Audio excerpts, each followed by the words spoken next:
Hi, this is Margo. This is Sunday evening, October the 17th, 2021. I hope everyone is safe and doing as well as possible. I'm hanging in there. It's been another interesting week, and we made it through another week, and I'm just amazed more and more that we're still here. I'd like to welcome everyone to the show tonight. This will be my weekly update that I'll be putting on YouTube. We're going to go over methane and sea ice, and I've got some articles to look at, and we'll look at La Palma. I apologize, last week I totally spaced out reviewing La Palma, and last week was strange, but I'm doing better. Much better than last week, so and I just wanted to say that if you'd like to see methane and other reports during the week, I do reports during the week and post them on my Subscribestar page, and the link is in the description box below. Come and check it out. We'd love to have you over there. So I've been working on this show all day ever since I got up, and we have an issue with the NOAA data. Now, as everybody who's been following my channel, or watching my work, a few weeks ago on the NOAA data on the METOP2 satellite, we started seeing strange, it wasn't filling up the whole screen. It was just, like I'll show you. We'll come back to that. I was doing this with the little ribbons of data rather than the screen being filled up, and I thought it was just an AI system or something, but now we got an announcement from NOAA. They put it up, and I took a screenshot of it. They put it up on, I guess I noticed it yesterday, the 16th. It says the METOP-A IASI termination. And remember, these METOP satellites got renamed A and B, and that's really the METOP-2 satellite. It says the IASI instrument on METOP-A M2 ended operations early October 15th, 2021. IASI data and products from METOP-A will no longer update. This is the first step in the planned retirement of the METOP-A satellite on November 15th, 2021. And it says IASI products from other METOP satellites are unaffected. So how do you like that? So I was quite shocked when I saw that, and when I saw that yesterday, and especially with the data that had come out the day before, and I'll show you that in a minute. But what this means is the infrared atmospheric sounding interferometer, that's the IASI sounding products, and these are all the areas that will be affected. It's not just methane, but it's temperature, first gas temperature, water vapor, ozone, carbon monoxide, carbon dioxide, then here's methane, and then surface properties, skin temperature, all of these things, average carbon dioxide, microwave surface emissivity, cloud top properties, and other parameters, stability parameters, infrared surface emissivity, microwave emissivity, and outgoing long-wave radiation. So all of these will be affected because there will be no more data from the METOP2 satellite. And remember, the METOP2 covered different areas of the world than the METOP1. It made different passes. And so what we found was, overall, before the data started coming in weird, that the METOP2 data, like on the readings on the methane, it was lower than the METOP1. But so it's all of this. It also affects the new CAPS product because it uses this METOP2 satellite. So it's going to screw all that up. But if you go to it, METOP2, see? No data. Image not available. Now, the last day that they had any data was for Thursday. And see, that's the little ribbons, and I've got that saved, and I'll show you that in a minute. And then Friday, nothing, no image. So the last data day was October the 14th, and I guess I don't know if they're going to replace the data with something else. I mean, no word. This is all they put up on the website. That's it. That little notice, and that's all we get. So how are we supposed to be looking at this stuff? You know, and I'm thinking that things have gotten so bad that they don't want the general public to know. But I did find something interesting. I was kind of poking around on the NOAA website, and here's another product. It's called ATOVs, and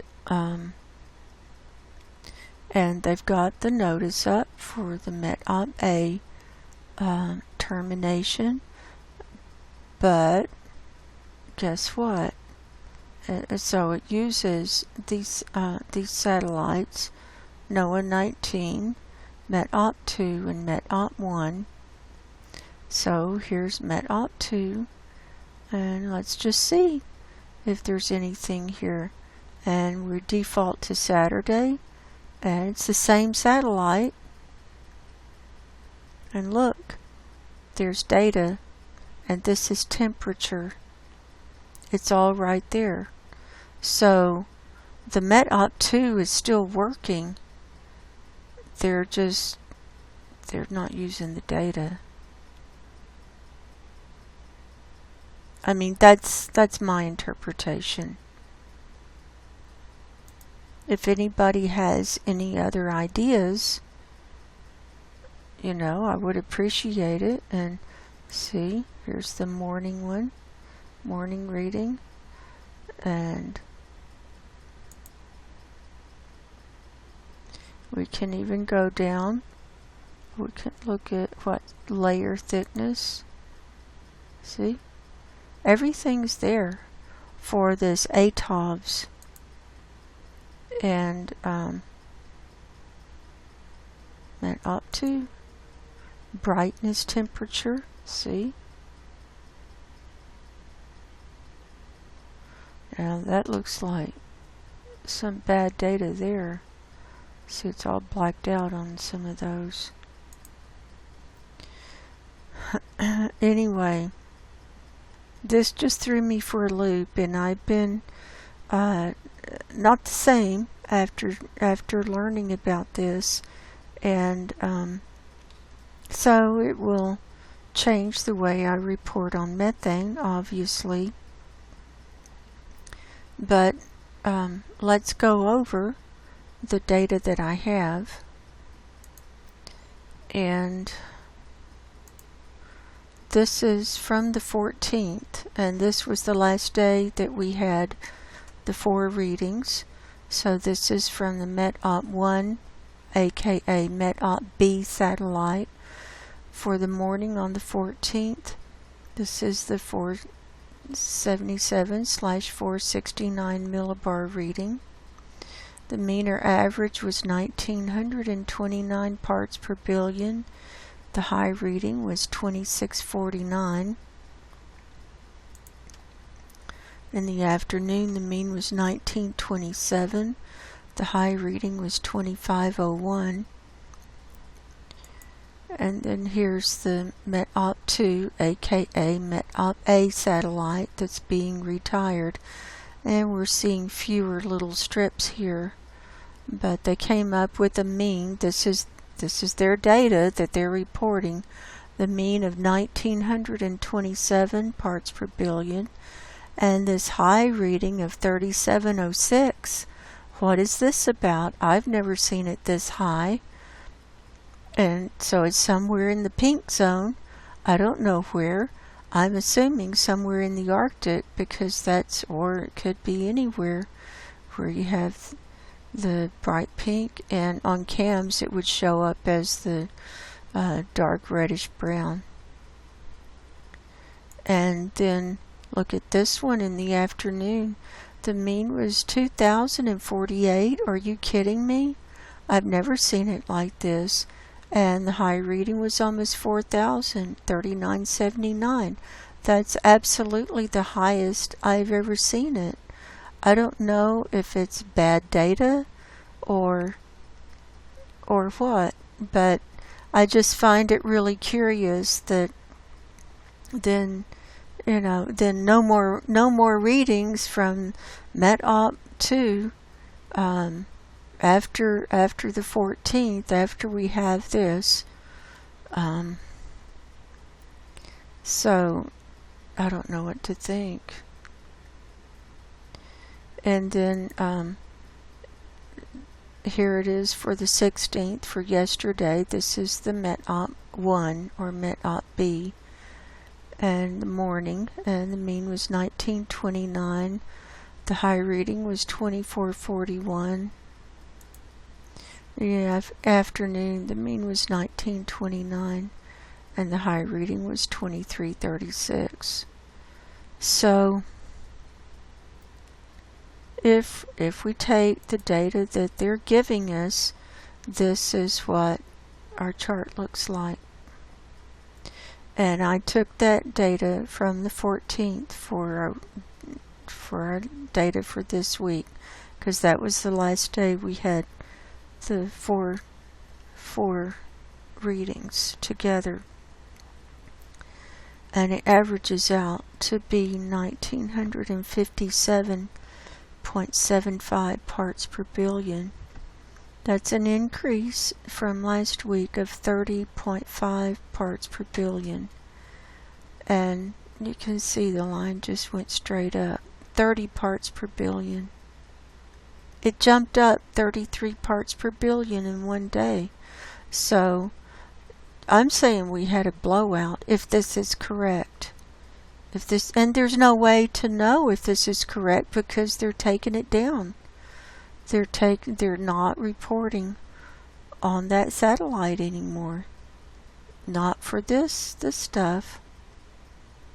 If it is correct, then this is 55.75 parts per billion higher than a year ago.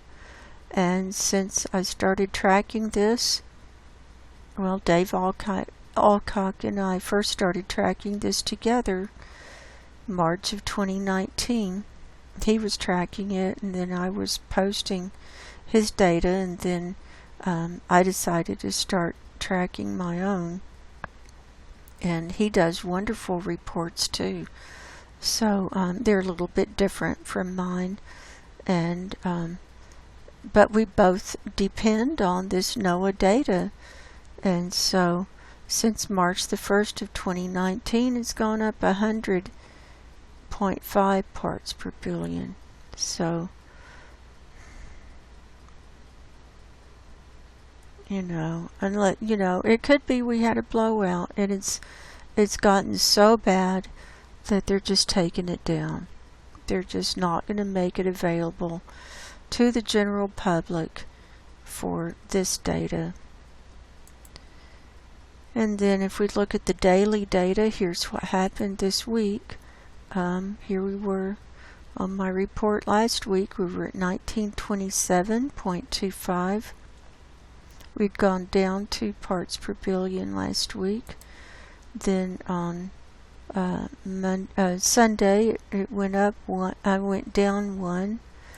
Monday it went down 2.75. Tuesday it went up 1.25. Wednesday it went down 0.75. And then here's the Thursday reading.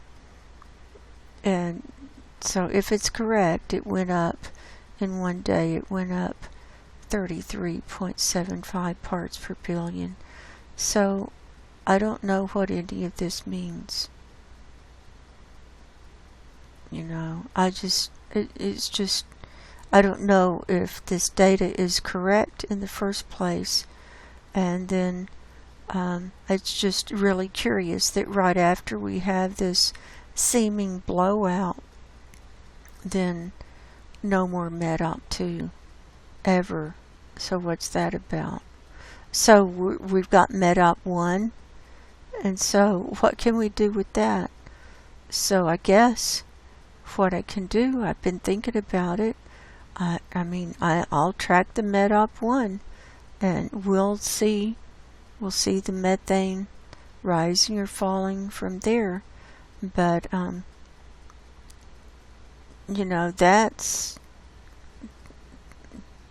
METOP1 satellite usually ran quite a bit higher than the METOP2, and so they would average out and bring it down to a lower level.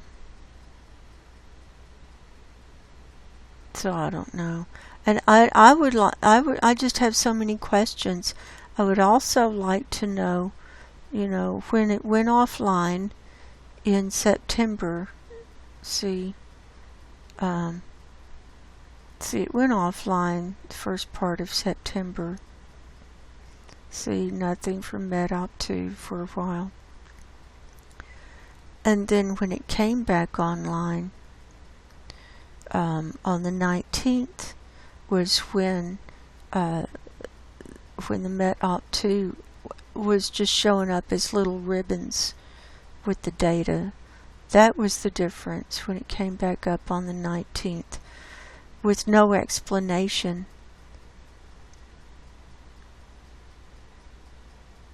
And it's been running higher since then.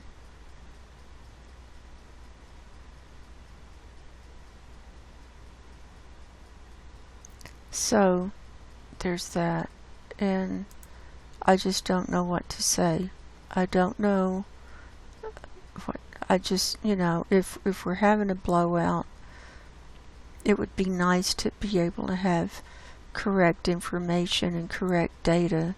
But I've always thought that when we were getting close to the end, that the data would become unavailable.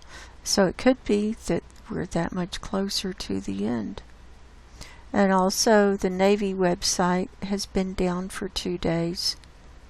So that's is that a coincidence? I don't know. CAMS is up though, so we'll look at CAMS. I have Saturday the 16th uploaded, Arctic view and surface level pulled up. There's our color ledger. And so if we just go by CAMS, everything is in these ranges. The colors correlate to these ranges, and they're 20 parts per billion for each between each one, until you get into the highest one. Then that's a range between 2160 and 10,000 parts per billion. And when I first started looking at CAMS, this high range was up to 62,000? It went up to 62 something, I can't remember. And then they changed the whole color ledger and downscaled everything. And they took out the super high readings so that we peak out at 10,000, and if it goes over that it's just white, like what we have in Beijing.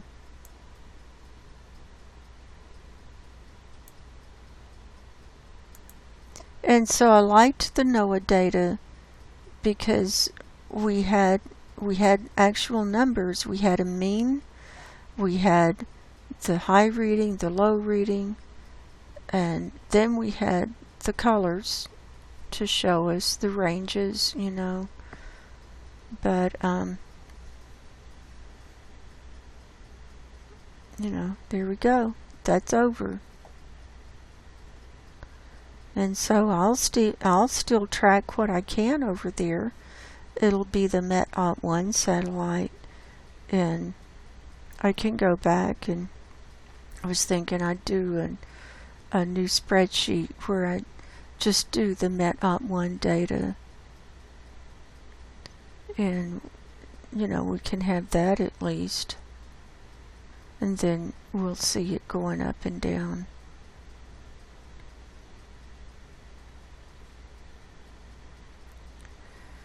I'm so tired. I'm just so tired. This is it's just getting so much harder, as you know, as you all know, and we're in the midst of the collapse of civilization worldwide, and you know, the rulers, the elites, want to bring in the global reset and Agenda 2030, and a whole bunch of stuff having to do with climate change is in that. And but what I'm seeing so much stuff just covered up, and you know, we don't really know what the data is. We don't know what the truth is about what's out there. We only know what we're allowed to see. And then we don't know if that's correct or not. So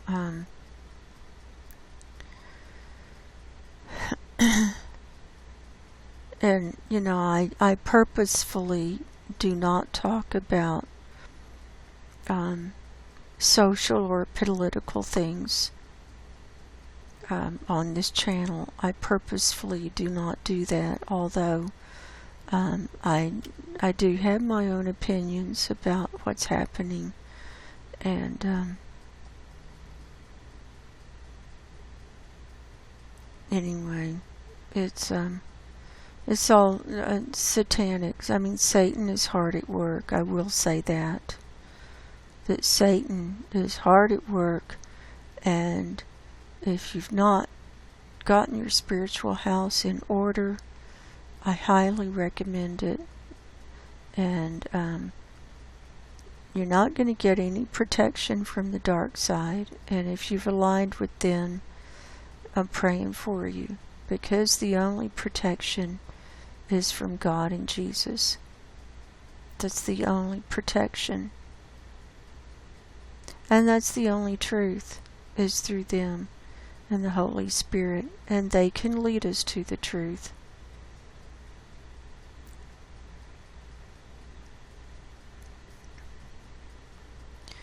So what we have here, the data is for Saturday, and the forecast period is Sunday through Wednesday. And so at the beginning, we're still seeing blowing up here at Komsomolets. And then it, you know, it just dissipates for a day or two, and then it comes back.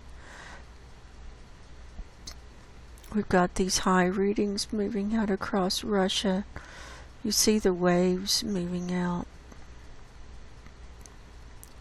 and it's coming up out of in the Kara Sea and the Barents Sea and going across. And all of the Arctic is in different shades of green. The methane is coming up through the sea ice. What sea ice is there? Here we've got high reading on the Koktovik, the Alaska coastline there. We've got high readings in the interior of Alaska.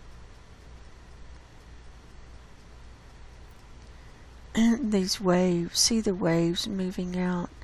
Those are signs of very high methane. When you see, it's like the ground just opens up with these waves that just move across. And see, these background colors are not green, they're yellows and oranges. And we've got this hot spot still in the North Atlantic.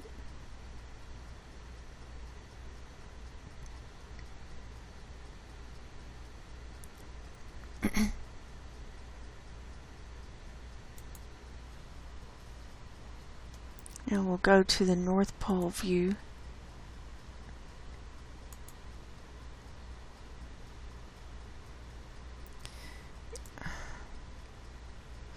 You know, there are different schools of thought. There are the climate change deniers that think it's all a hoax, and then there are ones who, you know, go along with the globalists.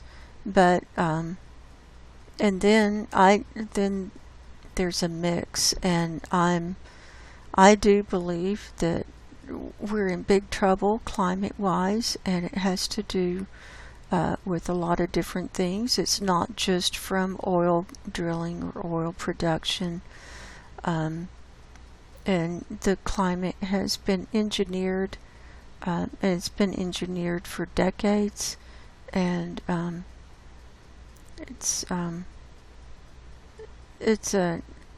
think they've overlaid AI systems to control what's going on the planet, trying to control the natural processes of the planet, and it screwed up everything. I don't think most of this is natural. I mean, it looks, you know, you can say, oh, you know, we have this heating. Yeah, we've got the heating, but what caused it initially? Was it just the Industrial Revolution? And, you know, I don't know. I just think there's a lot of things in the mix that climate scientists won't consider and won't talk about, that need to be considered.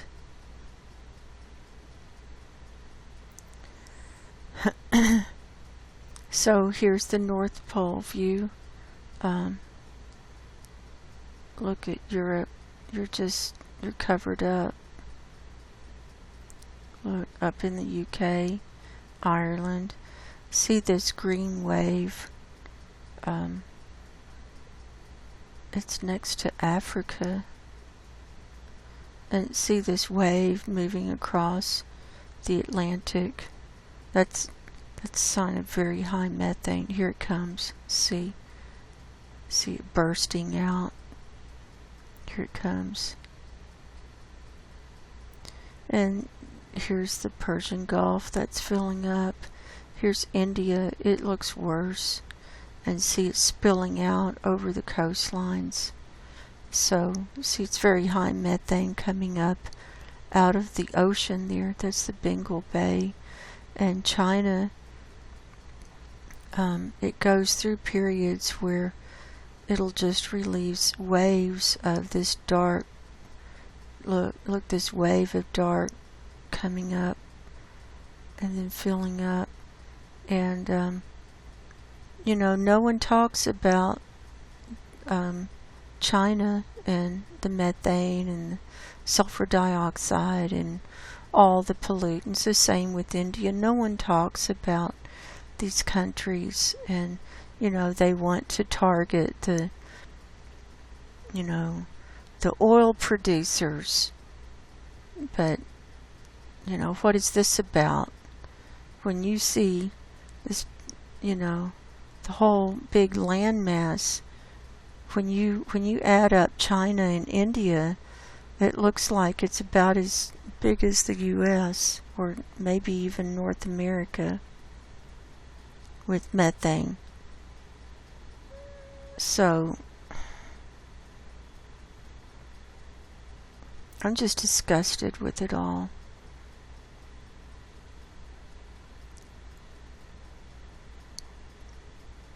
We're in big trouble, and the real problems will never be addressed. It's too late, and I'm in the same camp with Guy McPherson, where he says it's just too late, and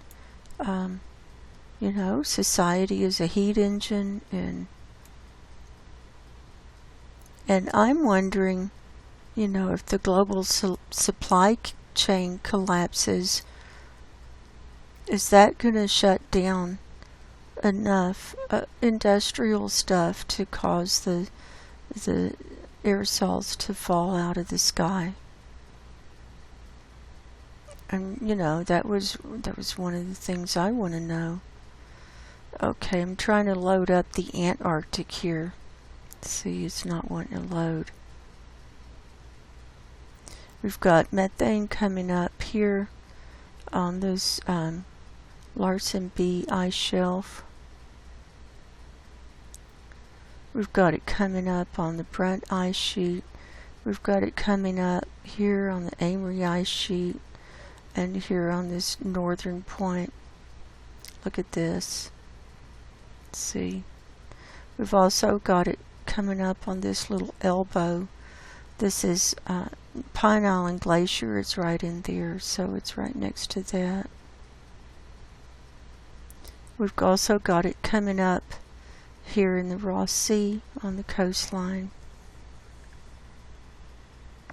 It's sporadic. There, see, there it is.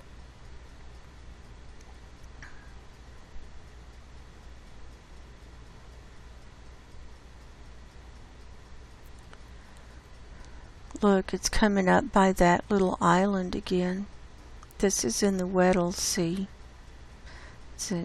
Anyway.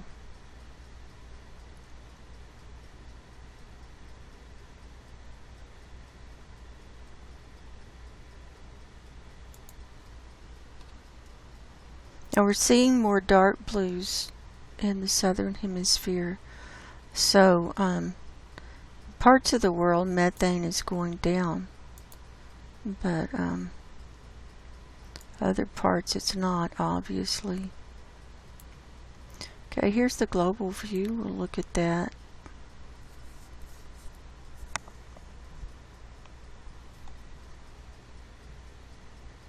And see, most of the northern hemisphere is covered in the green.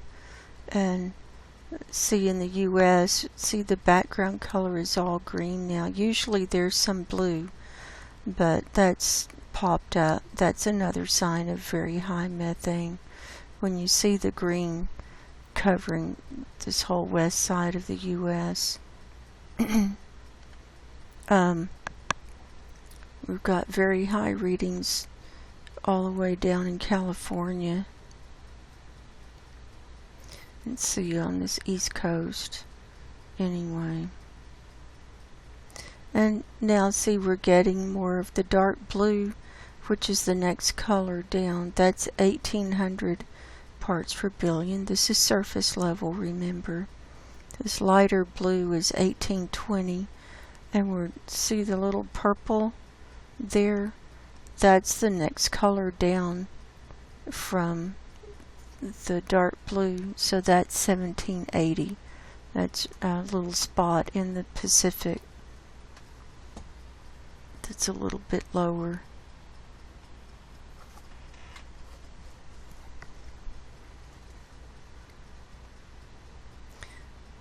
Now watch here.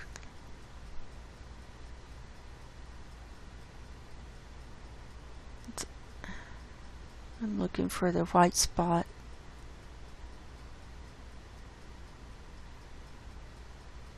Well, no white spot right now.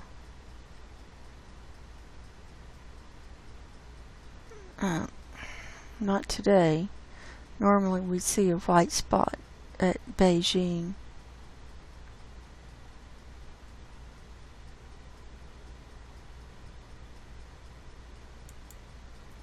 So now we'll take a peek at 500 HPA. That's halfway up in the atmosphere. Look at this. And so we've got the heaviest up here over the Arctic.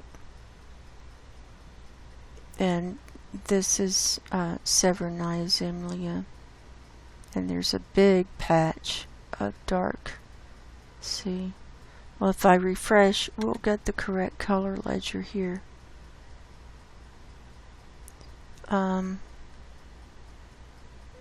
See, and they can't correct that. It's 20, I think that's 1950 to 2360. It's the high reading there. And see India and Southern Asia and China. And then see the reds just covered up the Arctic there. We've also got red further south, see, next to Australia.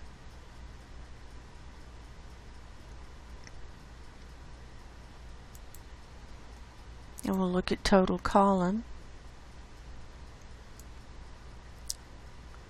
So the highest readings here, India. Look at that. And then parts of China. And see, we've got reds popping up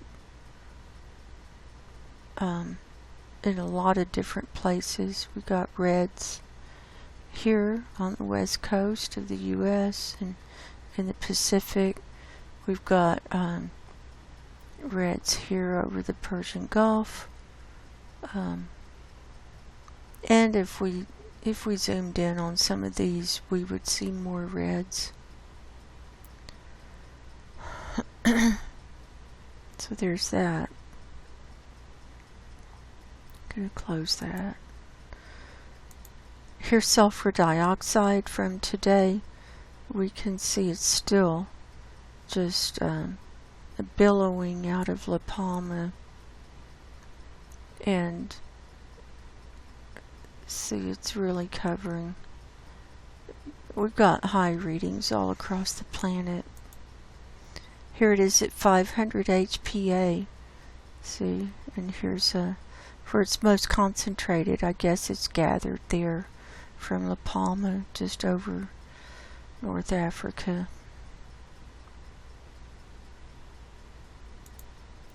Here's the ozone hole. This is over the Antarctic, and it's about as, you know, it doesn't look like it's getting smaller. It goes down 5 layers into the danger zone. The black line separates between 225 Dobson units and below, or 220, yeah. And so this purple is 200 to 220 Dobson units. Then it goes down. Then this one is 175 to 200. This one is 150 to 175. This navy blue is 125 to 150. Then this big area that's in the black, that's right over the South Pole, that's 100 to 125 Dobson units. That's quite thin. And see, we've got a break here in the Pacific where it's thin going up. So it's over the whole continent there. Here's the Arctic ozone, and see the thin still over the Arctic Ocean, and see where we've had the high methane readings. It's quite thin. Methane also eats away at the ozone. And here in the western US, look, it's quite thin. Here's the global view, and look at all the greens. Anything with a green tinge, even this like yellow-green, that's below normal. The solid yellow, that's 300 Dobson units, and that's considered normal or average. But when you start going down from there, it's below. See, we've got aqua over India, aqua in the Pacific. So we're losing the ozone layer. That's just the way it is. Also, the sulfur dioxide will eat away at it, and fires, smoke, ash, all that will eat away at the ozone layer. Here's La Palma today. That was at night. Here's the lava streams now. So we've got new lava streams that have opened up. This is off of Volcano Discovery website. That's all of those. Now, before we get into sea ice, I want to cover my articles to make sure I get those in. I'll refresh, see if there's any more reports on La Palma. I've been posting the daily reports over on my Subscribestar page, and they're public, so anybody can see them. So we'll just go over this. This was from earlier today. Eruption continues with slight decrease of activity. Activity has been a bit lower today compared to previous days. Volcanic tremor remains at moderate levels with pulses of intensification now and then, but is lower than during the past days, suggesting that lava effusion also decreased a bit. At the vents, a lava flow continued to be active, and explosions at the upper vents produce pulsating fountains with strong ash emissions. The ash plume has been rising nearly vertically today due to the absence of winds, reaching an altitude of approximately 4,000 meters. The advance of the lava flows has slowed somewhat. The northern flow front west of Montaña La Laguna and directed westwards has been advancing at rates of approximately 15 meters per hour or 15 miles per hour. Maybe that's meters per hour, and is now close to or already at the coastal cliff. Deformation shows a trend of deflation at the station closest to the eruptive center, suggesting that the output of lava now exceeds supply of it from depth. This could be seen as a first sign the eruption likely has passed its peak. So they're hoping that. So there it is today. Earthquake activity remains significant, although also decreased a bit compared to previous days. During the past 24 hours, there was one quake of magnitude 4.0, 24 quakes between 3 and 4.0, and 51 quakes between 2 and 3.0. That's all on that report. And USGS has not reported not one earthquake. They're not touching this. Let's look at this one. Annotated latest lava flow map. That's what we just saw. This was posted by Enrique Volcanesi Clincia Hoy on Facebook. Posted a very informative new lava flow map shown below. Lava flow, or lobe, 9C has developed 3 arms.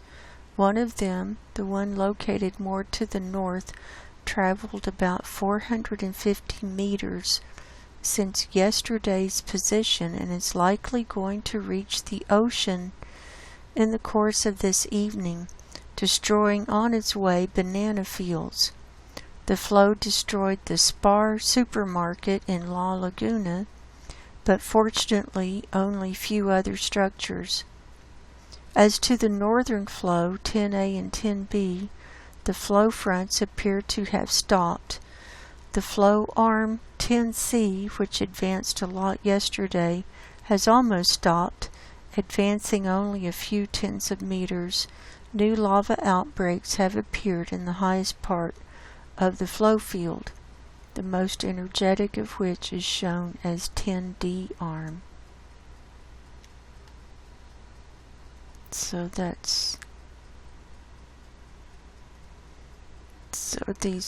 it's these arms, these upper ones. Oh, and I wanted to show, that's all of the new reports.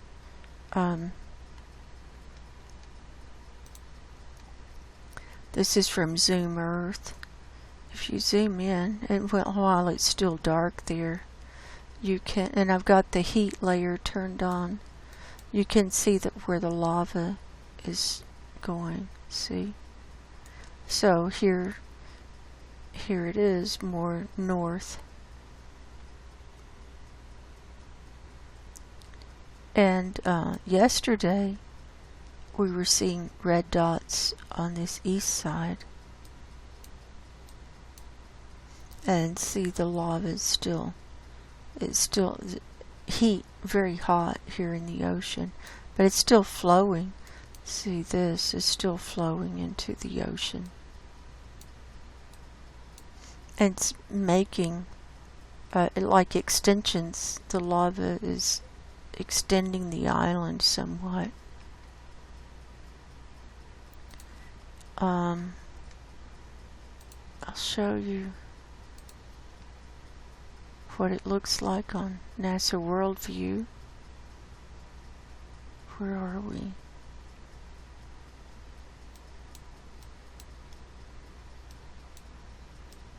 Sometimes it's a little hard to oh, here we go. Here it is. See, no wind today, really. So there it was yesterday. See the clouds around it? And it was spewing up there. Look, see? So every day you can see it. Okay, so we did La Palma.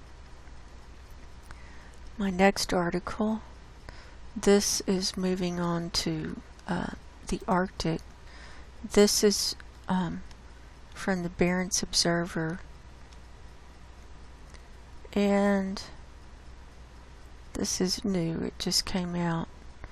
On remotest Arctic coast comes a nuclear-powered gold mine. You ever heard of that? The Kyuchus field will be one of Russia's biggest gold mining projects. Its development includes the building of a nuclear power station. So they found this gold mine I think a few decades ago. but there was no infrastructure there to do any mining, and so they're building a nuclear power plant, a floating nuclear power plant that's going to be in the Laptev Sea, that's going to power the coal mine. And this it's near Tiksi on the Laptev Sea. Now Tiksi is an area that's very earthquake prone, so once they start blasting and going and drilling, getting the gold out, it'll probably cause more earthquakes. But this gold mine, they think, holds about 175 tons of gold. But this deal was done this week, and anyway, I'll leave the link below and y'all can look at this. But I couldn't believe it, that a nuclear powered gold mine, I've never heard of that. It says the Kuchus field is located in an area without existing infrastructure, including electricity grids, and the building of a small-scale nuclear power station was part of the license criteria. They'll be ready for operations by 2028. So they're planning ahead.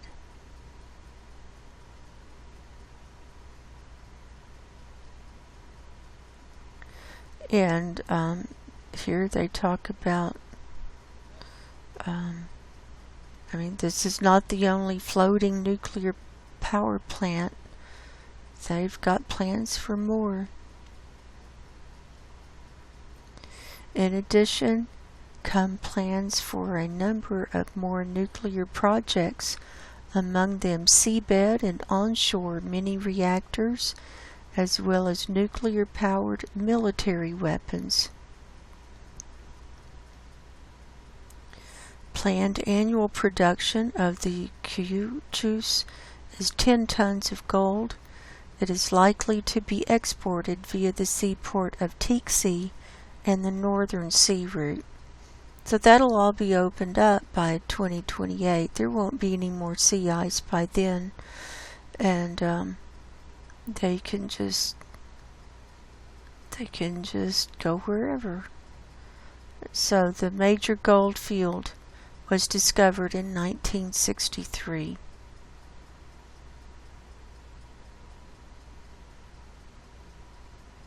So there's that. So I found that fascinating.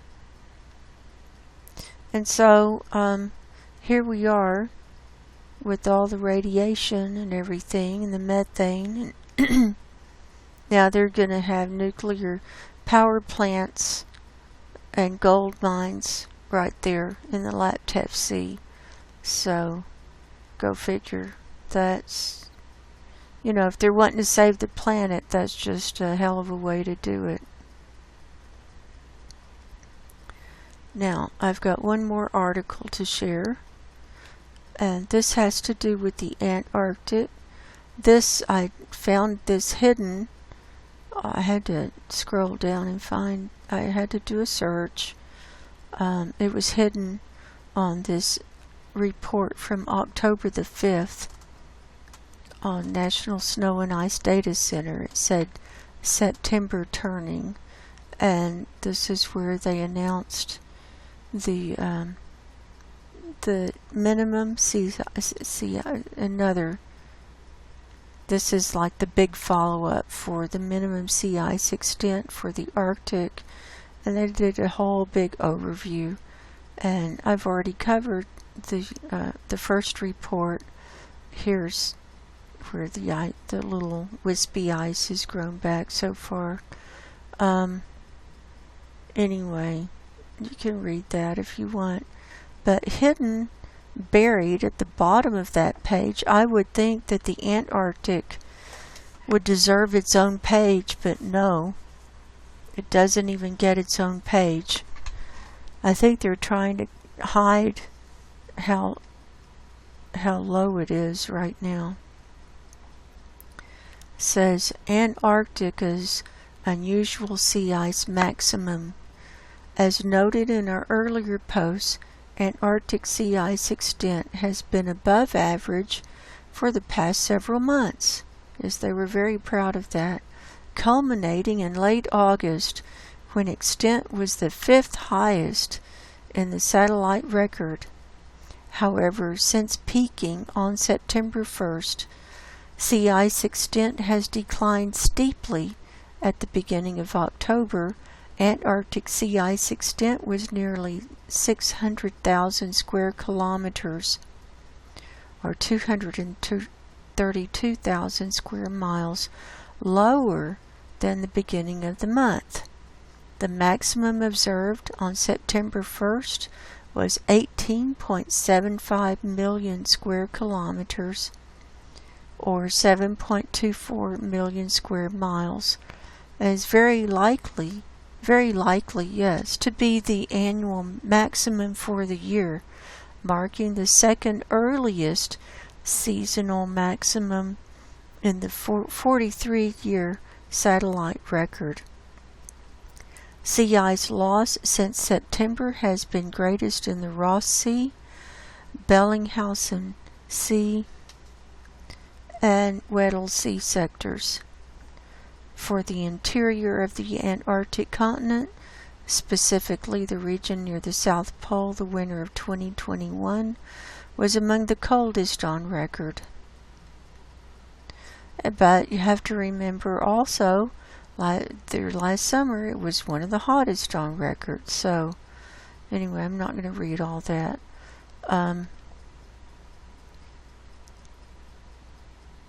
So see the white, that's where it's already melted, where it was at its peak. So they finally said that they maxed out on September the 1st, and that's what I've been saying, and I've been showing that. So I've got that. Let's go.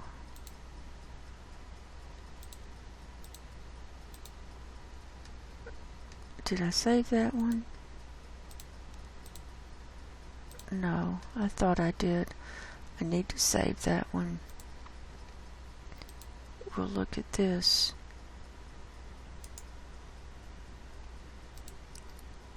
Uh-oh. Here we go. I wish I thought I'd saved this. Anyway, this blue is this year. Here was September the 1st where it peaked out, and generally it doesn't peak out until later. And then this they're calling that black line. That black line was 2014, and that's where it was the highest. See? And it peaked out sometime about mid-September, it looks like. And then this dotted red line is 2017, and that was a record low year. And we see that didn't peak out until in October, but see, it was way below. And then the green line was, let's see, what does that say? The green line was 2016. That was another low year. So they were thinking this might be a really great year because the refreeze started early.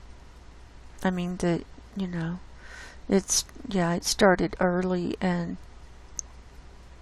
it was so much higher than the rest of the years. But look at it now. It's just really going down. So there's that. Now, I'm ready. So we've looked at methane, we've looked at the articles, we've looked at La Palma. Now let's move on to sea ice. So, let's start with Climate Reanalyzer. This is sea ice and snow cover for the last week. This is where we are today. We can see a little bit of regrowth here around Severnae Zemlya and reaching out to Franz Josef Land, and see it's a little bit of a curve here by Greenland. And then these edges are creeping out. The Laptev Sea is still pretty open, and the Kara Sea and Barents Sea, those are still open. The sea surface temperature is too warm in these areas for the refreeze.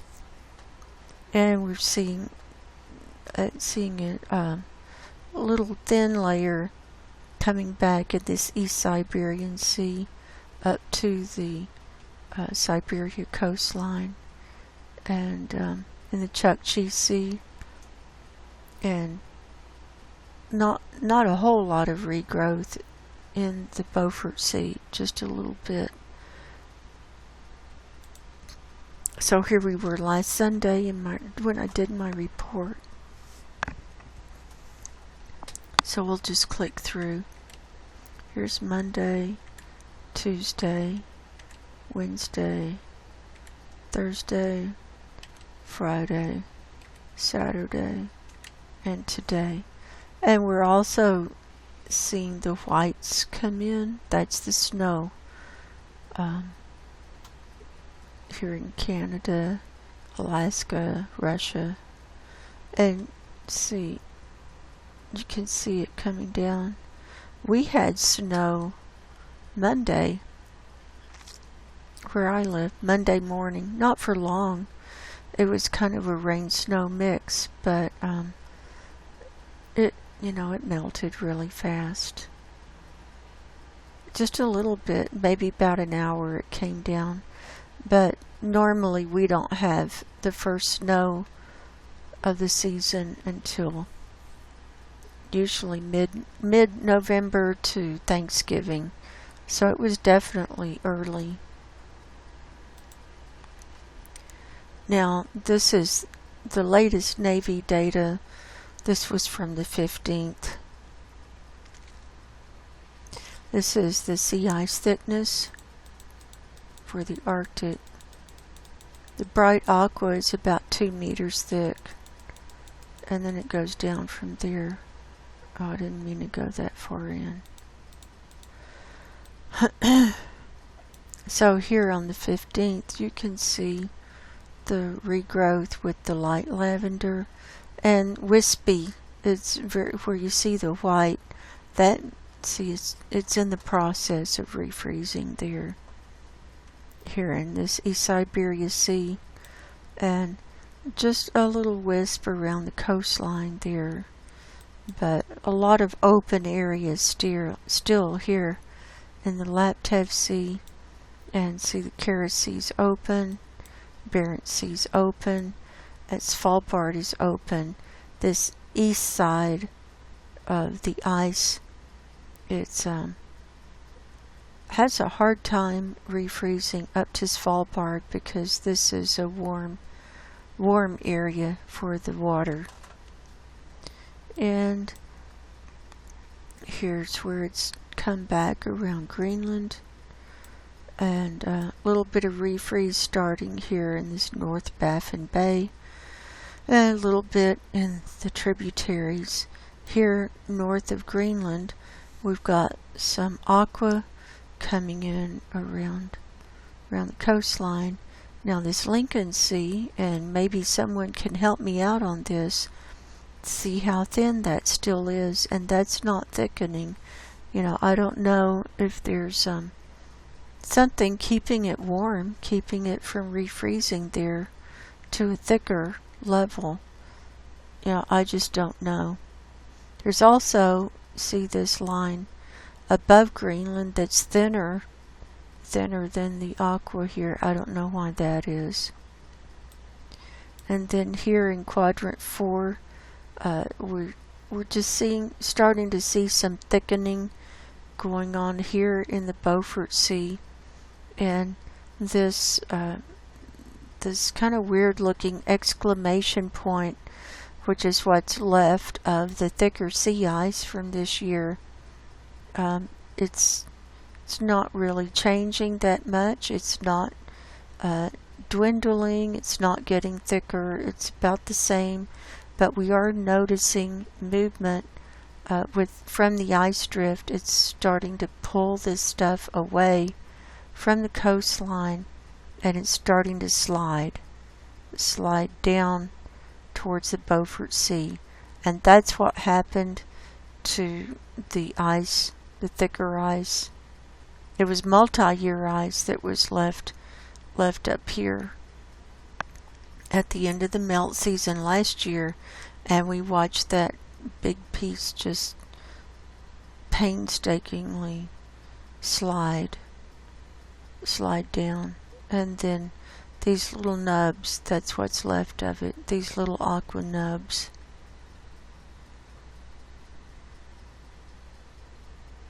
So there's that.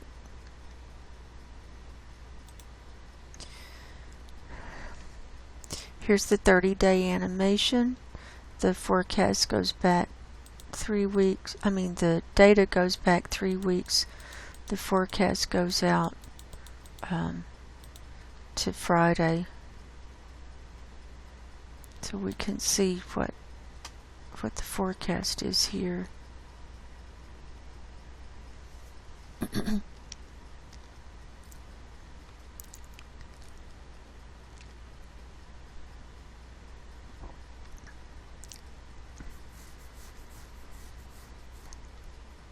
We're starting to see some thickening. See, it's changing from the light lavender down to the darker, almost to a purple, solid purple. And now this is bothering me here, just north of Greenland. See, it pulls away, creates a hole at the end of the forecast period. So the ice is not anchored in. It's pretty mobile. Also, look here in the Lincoln Sea. See, that gets bigger, so it's like, I don't know if all of this thicker ice is being pulled out, or if this is melting, or what, but that gets thinner. See, the aqua goes way less there. Let's look at this. See, not much change. There it goes, pulling out right at the end. Watch. Whoop, there it goes. And so it's not anchored. When it pulls out, it's not anchored, and you'll see it sliding.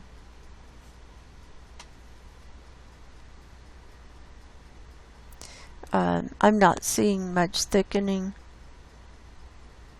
around this area. It's just kind of holding. And then we've got, see the light lavender filling back in there in the East Siberian Sea. Still a lot of open water in the Laptev Sea. So there's that. Here's the Beaufort Sea for the 15th. Sea ice thickness. So we're seeing less white in the purple. You'll also see a little bit of regrowth coming back towards Alaska. Now watch, when we do the animation, this is going to pull away more. This is 30-day animation. Look at that. Watch here. Whoop, There it goes. Unanchored. So you're just pulling out.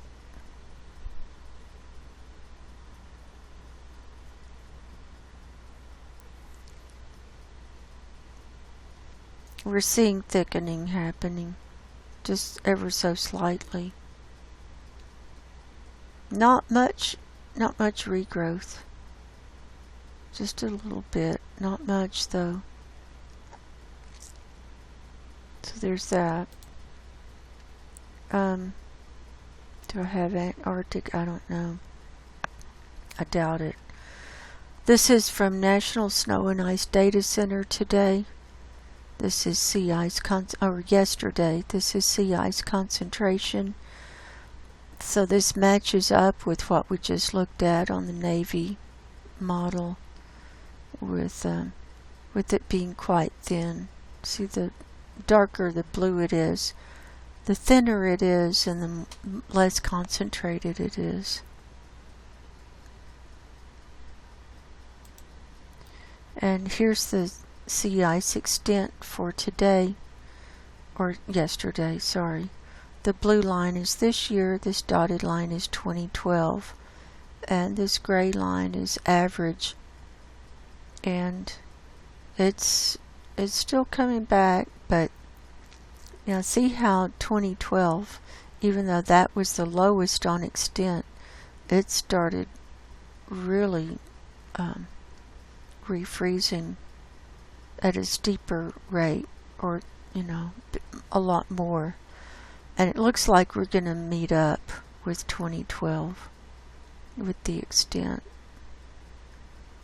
Maybe this week. We'll see. Here's the Antarctic for yesterday. Again, sea ice concentration. And see the extent. It's within this golden line. That's the median. So these are the areas where it's melted. See here.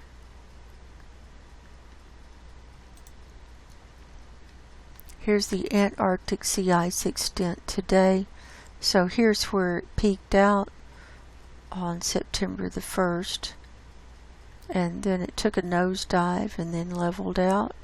Then it's been kind of steadily going down, and looks like a little bit of a rise just in the last day or so. And this gray-green line is last year, 2020. So we're well below that.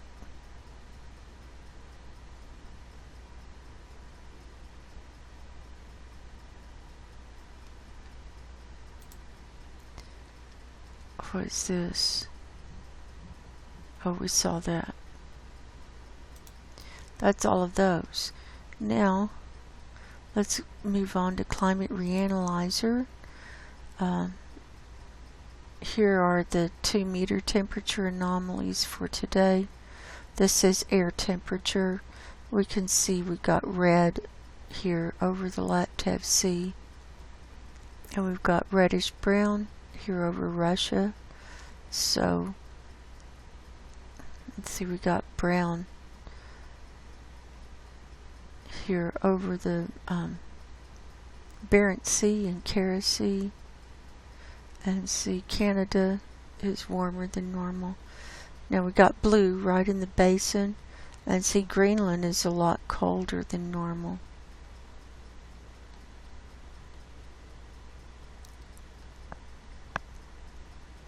Here's the flat view.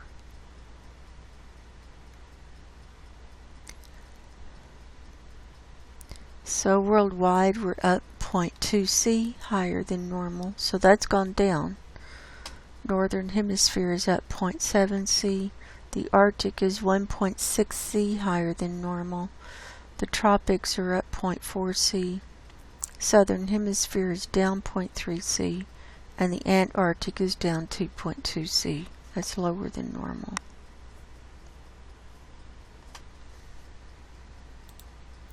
Here's precipitation and clouds. and we can see it's raining here in Russia. This is where we saw some heavy methane coming up. Now whenever you see it warm enough to rain, you know, that's a problem when we're heading into winter especially, and we've got permafrost in these Arctic regions that whenever the rain falls, it will thaw out that permafrost even more, and that's why you see the high methane readings. See, it's even raining here next to Novaya Zemlya. And look at this big swath of rain coming up through Canada. And they have permafrost. They have lots of permafrost. So expect high methane readings from this. Very high.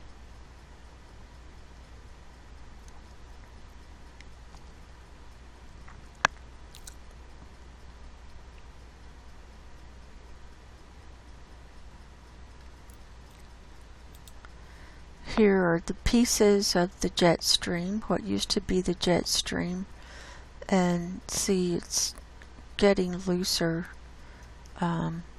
See these loops, they're getting weirder and more loopy.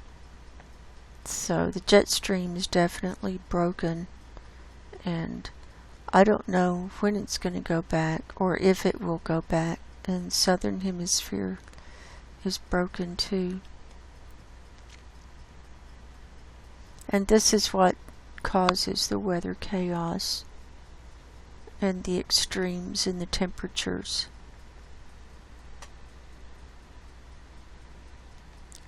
We saw sea ice and snow cover. Now here is sea surface temperature anomaly. This is for Friday. See these reds along the Russia coastline. That's where we were seeing the methane coming up. Barents Sea, Kara Sea, and see it's red around Svalbard. So when you see these colors, you're not going to see any ice forming. Same here in the Laptev Sea. When you've got brown like that, see that's like 1 to 2 C higher than normal. So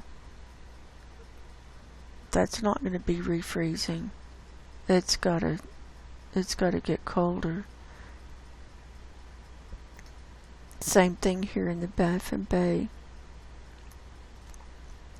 Look at this Hudson Bay. Look at all the red in there.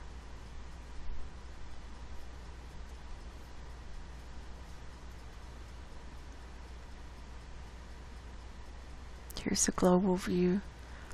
Look at, see this red. Here's our red blob in the Pacific again.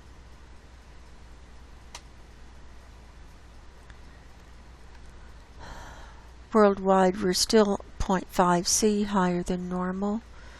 The northern hemisphere is at 0.7 C. The North Atlantic, and that I'm thinking includes the Arctic, because they don't have that separated out, is up 0.9 C. The North Pacific is up 0.5 C. Southern hemisphere is up 0.3 C, and the equatorial Pacific is in balance. So there's that. Now we'll go on over to NASA Worldview. We'll look at the Arctic first. I'll refresh.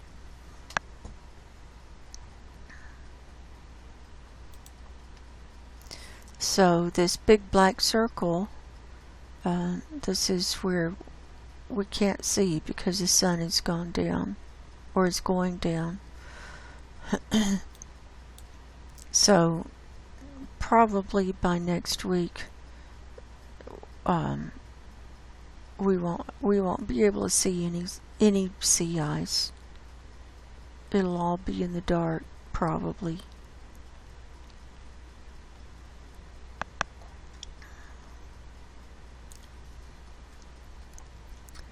See Svalbard's in the dark, Franz Josef Land, all of Severnaya Zemlya. Taimyr Peninsula is starting to get in the dark.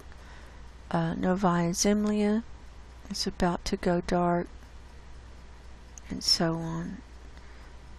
So once it gets dark, this sea surface temperature will start really decreasing.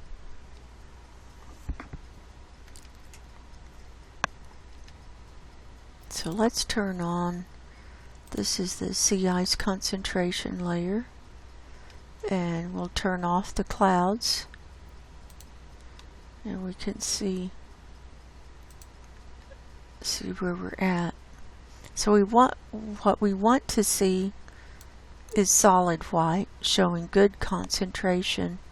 Now we do have solid white here, but this is like the new growth, and it's flat, and it's just like a skim of ice. It's not real thick at all, and so even though it's concentrated, it's not thick. Now what we're looking for is the white to be showing up here in the Arctic Basin region, because that's where our thicker sea ice is. And here we can see the edge has grown back on the east side, but we still have, these are holes in the ice that have not filled in yet.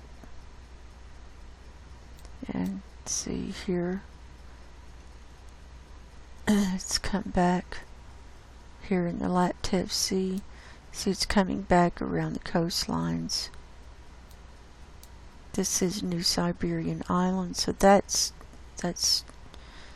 getting frozen in. And then here in the Chukchi Sea, a little bit, got a little bit of regrowth here on the Alaska coastline in Canada.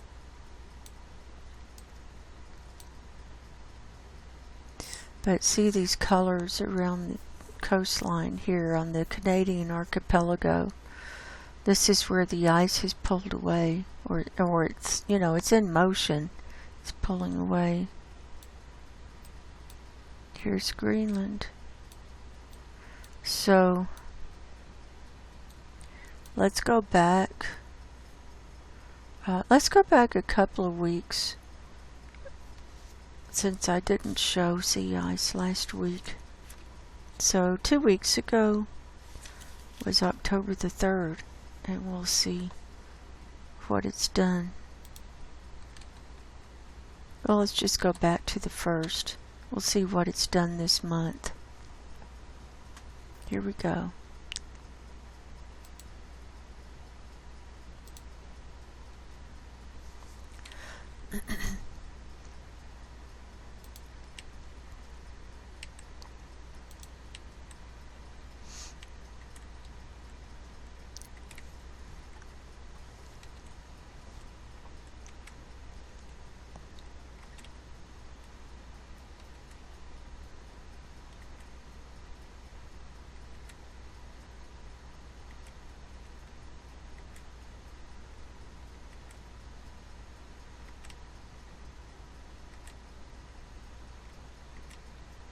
And there we are today. So you see quite a bit of change there.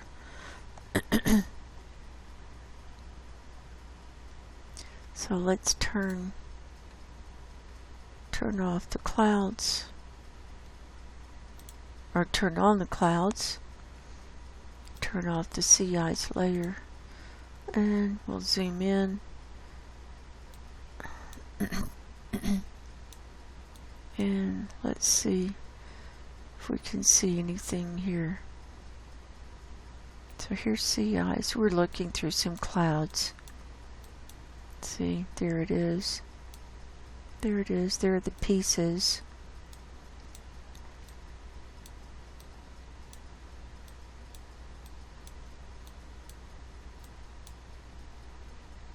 Here's the edge, looks like.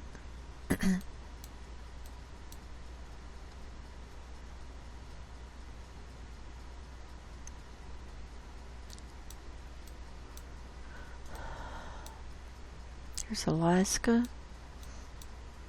So here, see, there's the sea ice. That's the edge where it's growing back. See, that's what it looks like.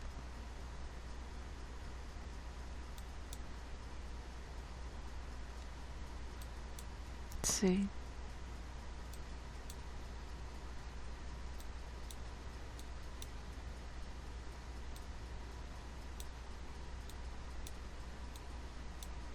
Here's Russia.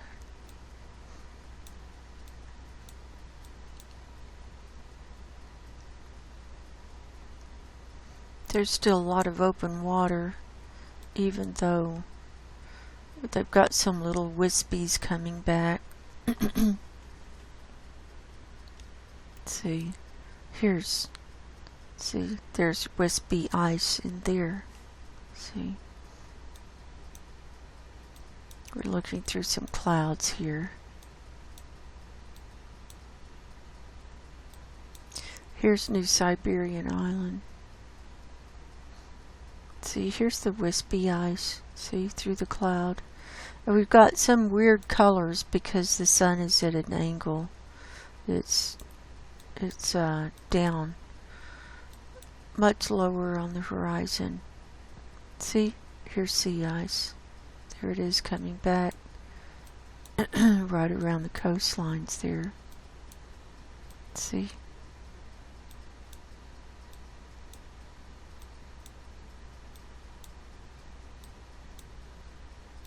Here's Taimyr Peninsula, and there's Severnaya Zemlya. Komsomolets is right down here. This is where we see the methane billowing up all the time. And now that's all in the dark. Here's Yamal Peninsula.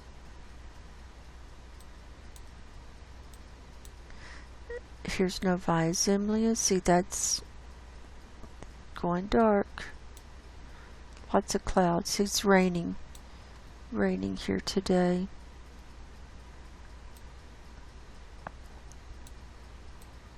Also rain up here in Russia. Here's the Kola Peninsula.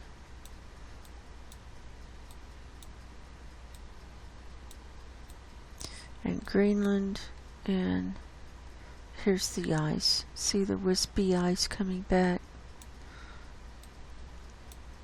And let's go.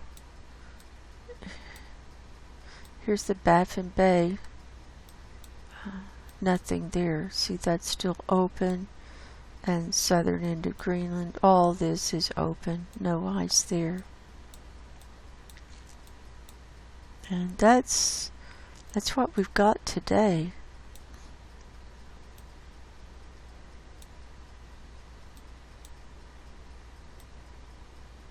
Now we'll go to the Antarctic. So, see, all that's in the sunlight. So let's start. I'll just start zooming in. This is the Ross Sea. Here's the Ross Ice Shelf. This is the south end. This is the Ross Island with that weird little handle sticking out. This mountain is Mount Erebus. That's a volcano. It's active. It's not spewing lava, but it does puff. And see all this open water? This is melting pretty fast here. Let's see. And look at, there was not much snow here anyway, but look at how that's already melted. See? And then these are, this will be ice that'll be melting here. And then right up here at this tippy point is the McMurdo station, the research station.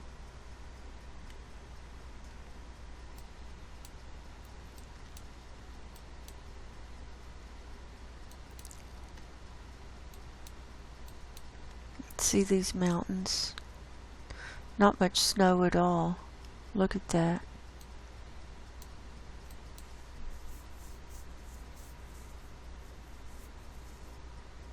I think we're going to see some massive melting this year. I think it'll be phenomenal, the melting that we see, especially with the way that ozone hole is right now. You can see the shadows.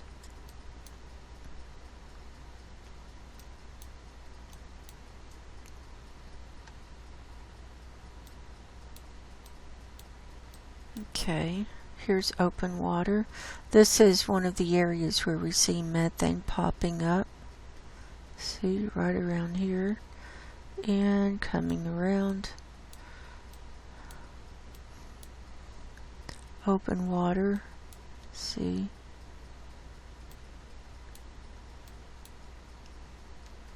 This is the Thwaites Glacier, and this is the Pine Island Glacier, and see all this open water? It never really refroze up to the ice there, or on this side. So it stayed warm for whatever reason. I'm thinking underwater volcanoes are keeping that pretty warm. So we could see a lot of massive melting this year. Then here's the Western Peninsula. You see, here's a big hole. This is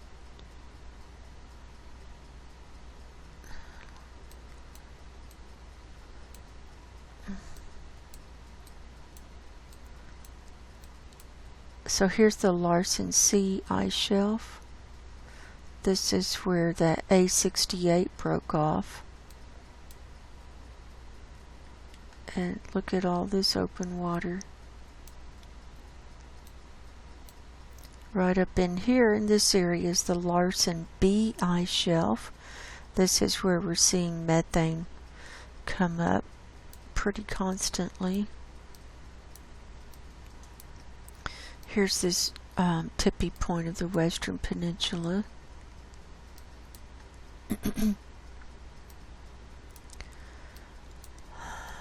And right down here, this is the the Weddell ice shelf, and this is the Weddell Sea here. Right over here, where was it?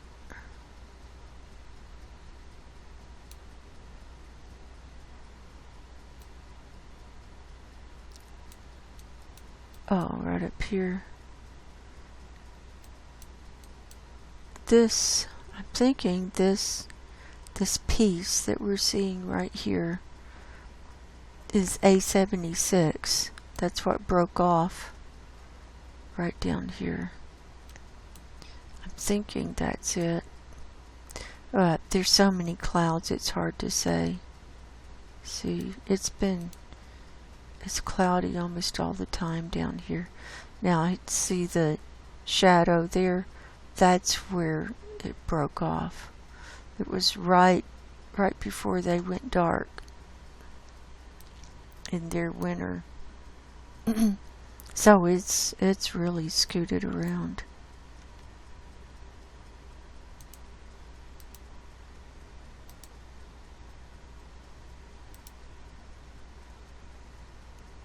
Maybe that's it right here.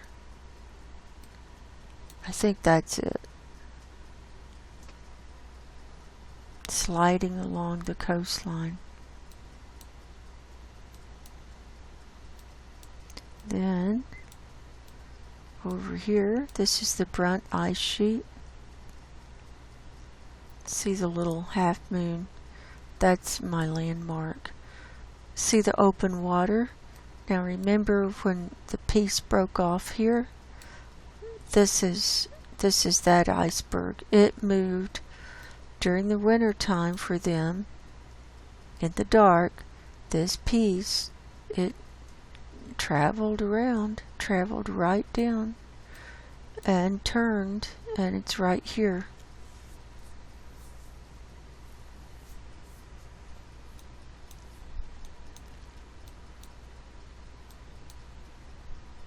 So this is an area we're seeing methane all up here. Then this is the northern end.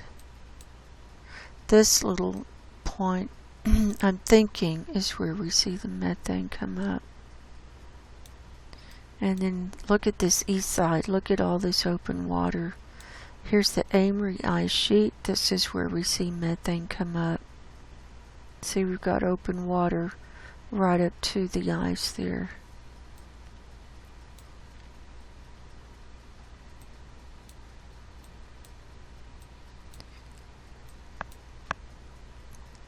See, we've got either really thin or open water in a lot of these areas right along the coastline.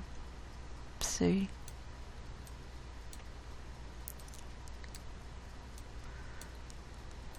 And this is the Totten Glacier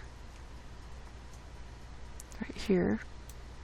Here's the tongue coming out.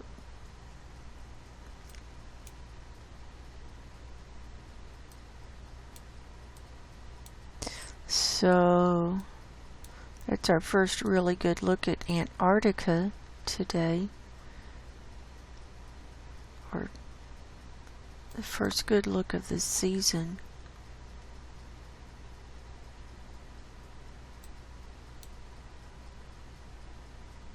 So it'll be interesting to see what is uncovered as things melt.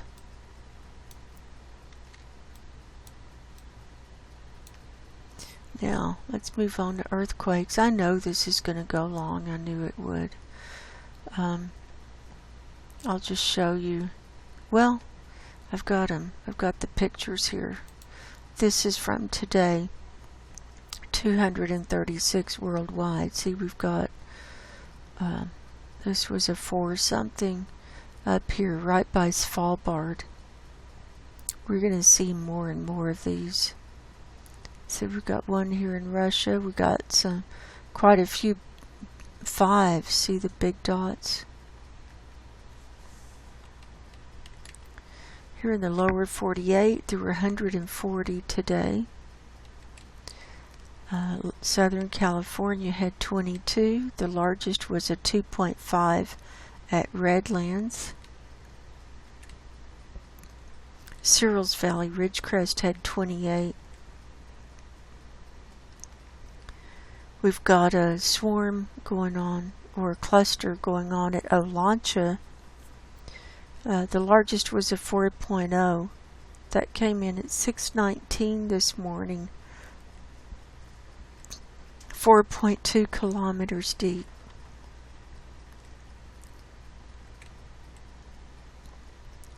Here's western Nevada over to Mammoth Lakes and up to Colville. We've got 29. This is looking down in the Reno area. We've got 3. We've got a 0.9 southeast of Carson City. 1.4 at Kingvale. And a 1.3 at Milford, California. Here on the San Andreas fault line there were 10, and the largest was a 2.8 at Livermore. That's pretty big. And see, the depth is only 3.1 kilometers deep.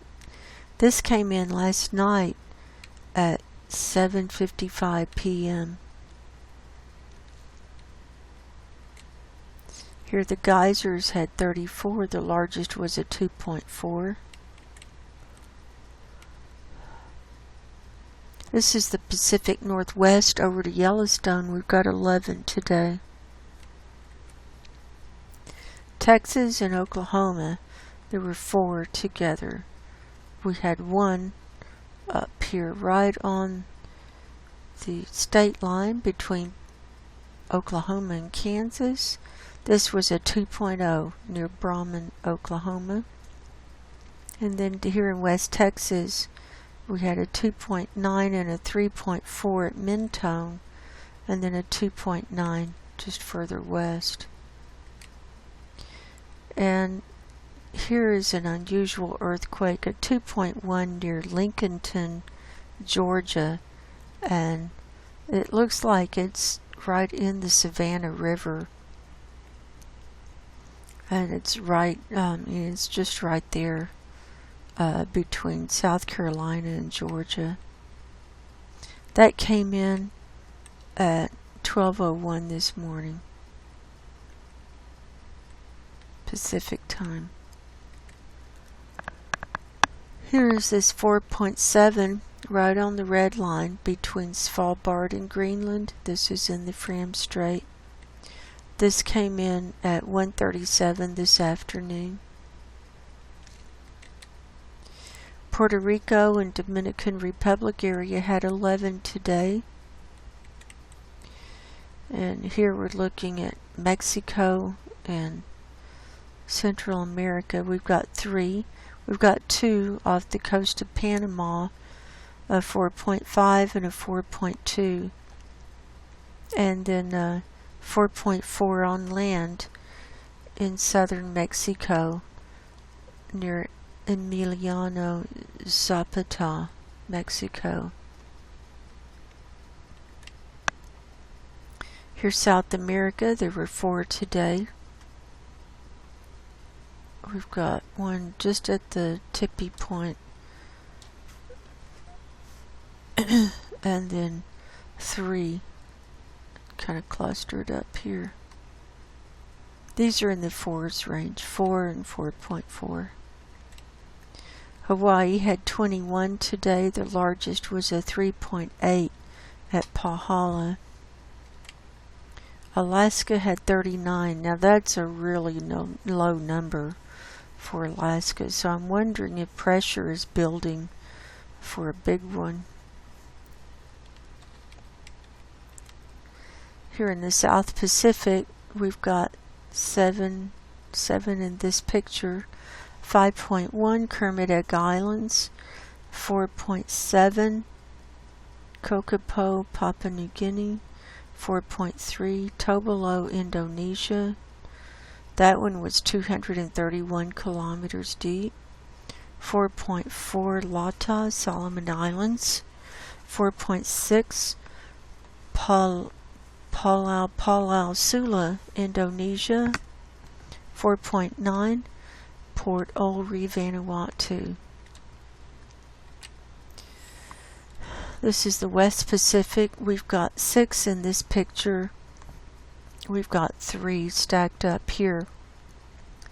Just south of Kamchatka, this is in the Kuril Islands.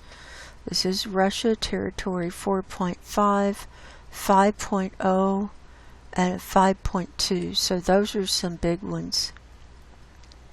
And then we had a 4.8 at Misawa, Japan, just north of the main island. And a 5.1 at Koshima, Japan. And a 5.1 Bonin Islands, Japan. Then Russia. We see earthquakes here pretty often. In this area, 4.6 near Severomutsk, and it's just east of Baikal Sea. And then a 4.5 at Jerm, Afghanistan. And Poland had another one, 2nd day in a row. This is a 4.2 at Glogau, Poland. This came in today at 5:20 in the morning. And then we've got a 4.4 at Lezhey, Albania. That's all of those. And that's it, unless something else has come in. Just the same places, it looks like. Nothing huge. I don't see. Oops. So that's my report for today. And I always like to bring it back to a spiritual focus, because when you talk about end times, and especially the end of all life and the earth going away, I think we need to think about it spiritually and talk about it and think about, what would happen if this was your last night. If you took your last breath tonight, do you know where you would go? Where's your soul? Are you right with God and Jesus? I mean, that's my viewpoint. I know it's not everyone's viewpoint, but that's my viewpoint. So we're reading out of the book of Matthew. Matthew was one of the apostles of Christ. And we're reading about Jesus' life. And the words in red are Jesus' words. Matthew chapter 12. At that time Jesus went on the Sabbath day through the corn, and his disciples were an hungered, and began to pluck the ears of corn and to eat. But when the Pharisees saw it, they said unto him, Behold, thy disciples do that which is not lawful to do upon the Sabbath day. But he said unto them, Have ye not read what David did when he was an hungered, and they that were with him? How he entered into the house of God, and did eat the shewbread, which was not lawful for him to eat, neither for them which were with him, but only for the priests? Or have ye not read in the law, how that on the Sabbath days the priests in the temple profane the Sabbath, and are blameless? But I say unto you, that in this place is one greater than the temple. But if ye had known what this meaneth, I will have mercy, and not sacrifice, ye would not have condemned the guiltless. For the Son of Man is Lord even of the Sabbath day. And when he was departed thence, he went into their synagogue.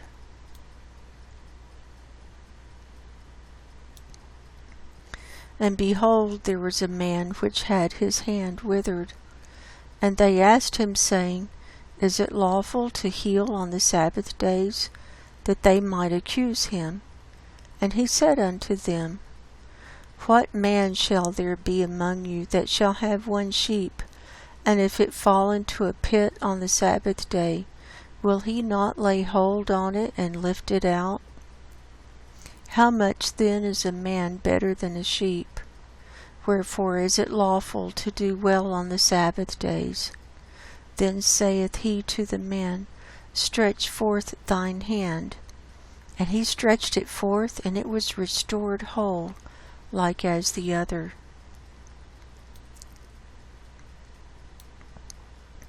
Then the Pharisees went out and held a council against him, how they might destroy him. But when Jesus knew it, he withdrew himself from thence, and great multitudes followed him, and he healed them all, and charged them that they should not make him known, that it might be fulfilled, which was spoken by Esaias the prophet, saying, Behold my servant, whom I have chosen, my beloved, in whom my soul is well pleased. I will put my spirit upon him, and he shall shew judgment to the Gentiles. He shall not strive, nor cry, neither shall any man hear his voice in the streets. A bruised reed shall he not break, and smoking flax shall he not quench, till he send forth judgment unto victory. and in his name shall the Gentiles trust. Then was brought unto him one possessed with a devil, blind and dumb, and he healed him, insomuch that the blind and dumb both spake and saw.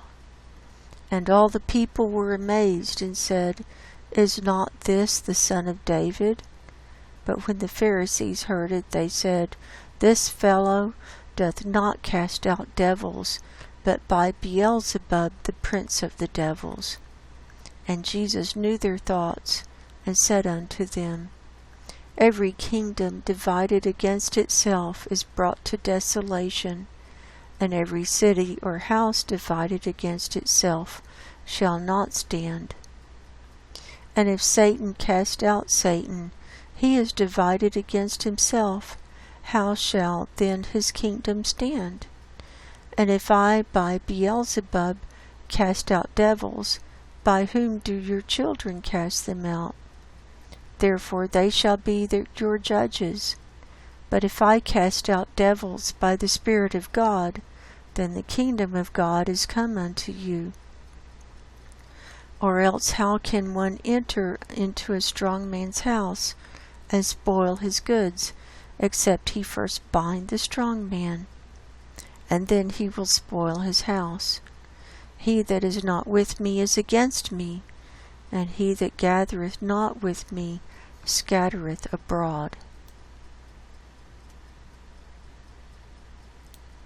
Wherefore I say unto you, all manner of sin and blasphemy shall be forgiven unto men, but the blasphemy against the Holy Ghost shall not be forgiven unto men.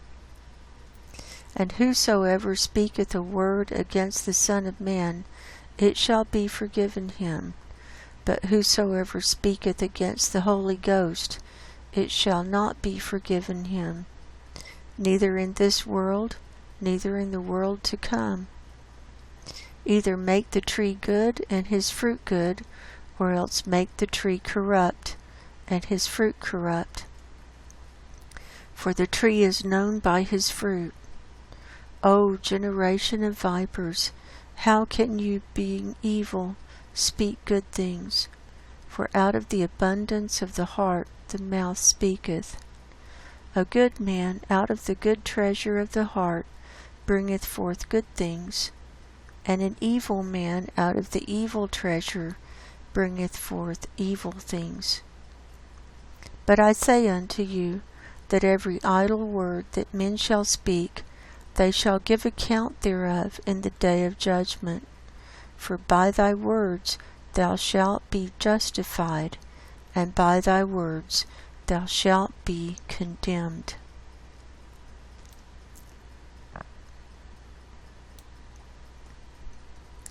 Then certain of the scribes and the Pharisees answered, saying, Master, we should see a sign from thee. But he answered and said unto them, An evil and adulterous generation seeketh after a sign, and there shall no sign be given to it, but the sign of the prophet Jonas.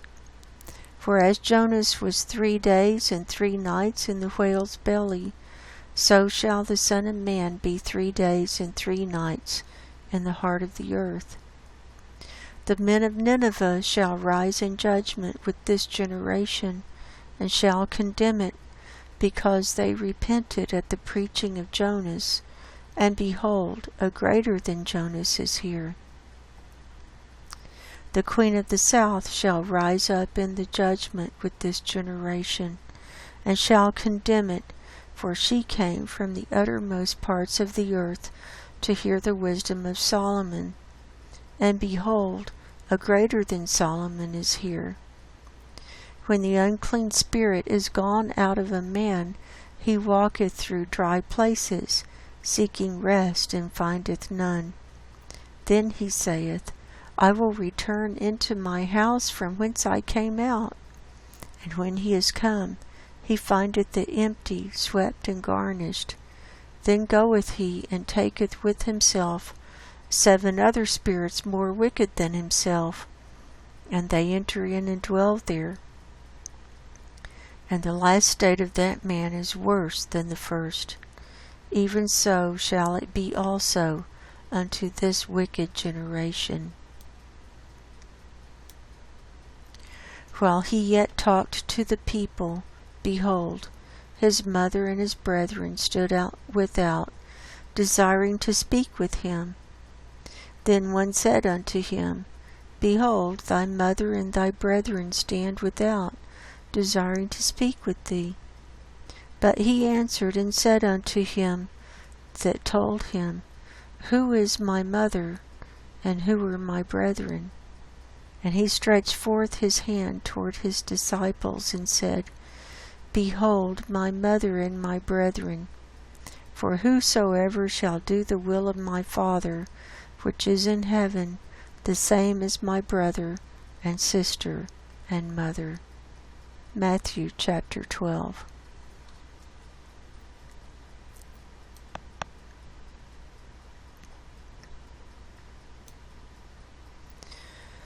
We're really headed into darkest days.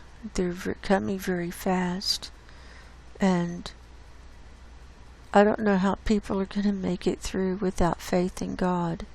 I really don't. I'm praying for all of you who are lost, and praying that your hearts might be softened, and that you might call out to God.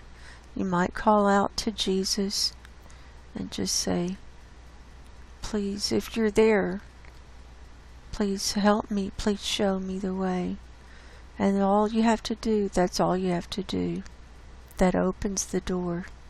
Then you repent of your sins and ask them to show you. And start reading the Bible and the Word. It's all in the Word right there. How to live. Jesus. If you want to ascend, if you want to learn to master this world, follow Jesus. He ascended. And Satan came in and hijacked everything. He hijacked everything. It won't be for long. So I love you all, and I'm praying for you. Hope you have a good week. Until next time, God bless you. Go in peace, and I will talk to you soon. Good night.